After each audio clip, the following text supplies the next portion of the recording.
all the tribes that are represented have a voice here in Washington. First of all, my outstanding Secretary of the Interior, Ken Salazar. We are so proud of him.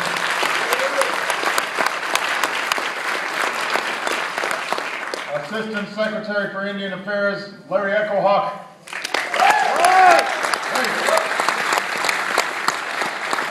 And our outstanding Solicitor for the Department of Interior, Hillary Tompkins.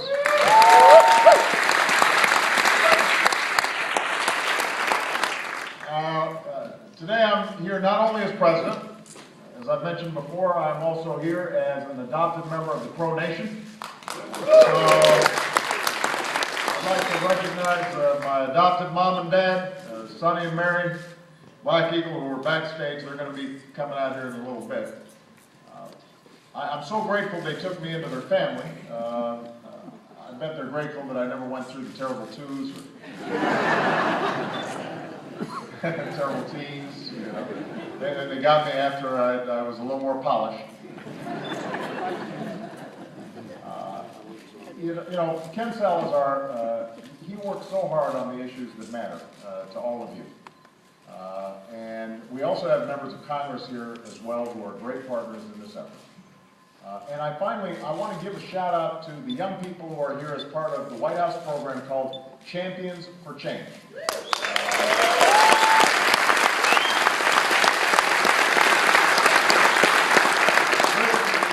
Remarkable young people. I had a chance to meet them backstage. There's Teresa Baldwin, who's working to prevent teen suicide among Alaskan natives.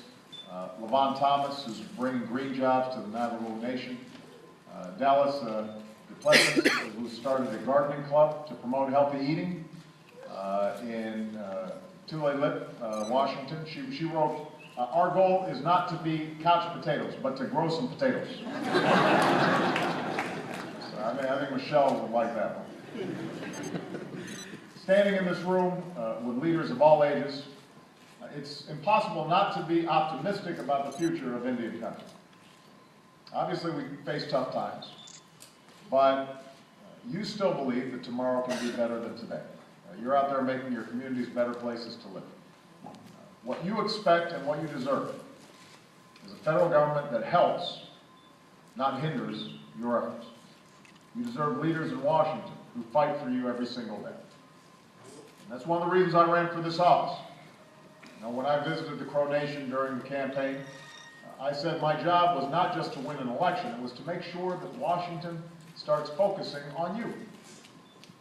I promised a true government-to-government relationship, a relationship that recognizes our sometimes painful history, a relationship that respects the unique heritage of Native Americans, and that includes you in the dreams that we all share. And together, we're building that relationship. I told you I would bring tribal leaders to Washington to develop an agenda that reflects your hopes and your concerns. And now, for a third year in a row, we have kept that promise.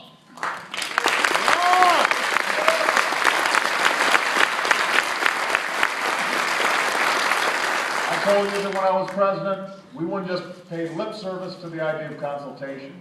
And today we're holding every cabinet agency responsible for working together with Indian tribes. I told you I'd appoint Native Americans to senior positions in the White House. And I know that many of you have worked with Kim Teehee, Cherokee Nation, my senior policy advisor for Native American issues, Charlie Galbraith of the Navajo Nation, in our Office of Intergovernmental Affairs. We're working to make our government-to-government relationship even stronger. We ask Congress to recognize the power of tribes to prosecute perpetrators of domestic violence, whether they're Indian or non-Indian.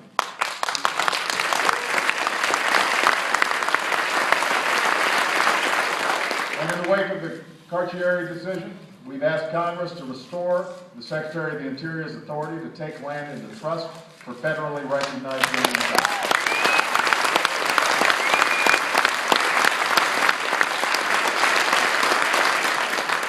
So this new relationship represents a major step forward. It is change. But I promised even more than that.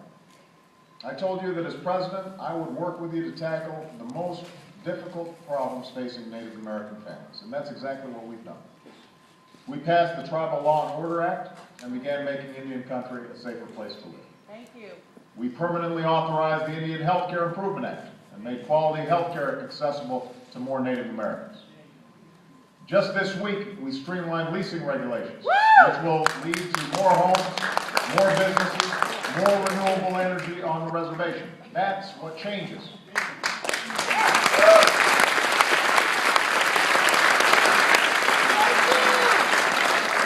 Finally, we said that even as we include Indian tribes in the broader promise of America, we're going to keep Native traditions alive. So when Michelle launched Let's Move in Indian Country, she brought lacrosse players to the White House and invited Native American children to plant the Three Sisters crops in the White House vegetable garden. Well, our work together is far from over. Today, we can see what change looks like. And it's the Native American-owned small business that's opening its doors, or a worker helping a school renovate. It's new roads, houses, it's wind turbines going up on tribal lands, and crime going down in tribal communities. That's what change looks like. So we should be proud of what we've done, together. But of course that should sharpen our resolve to do even more. Because as long as Native Americans face unemployment and poverty rates that are far higher than the national average, we're going to have more work to do.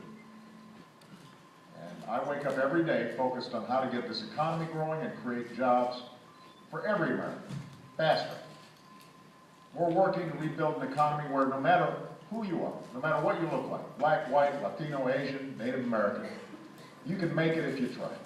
That's right. And that's why I proposed the American Jobs Act, to help all Americans, including First Americans, make it through these tough times. It's why my administration has addressed the obstacles that are unique to Indian country by guaranteeing loans for homeowners and small business owners and tribes.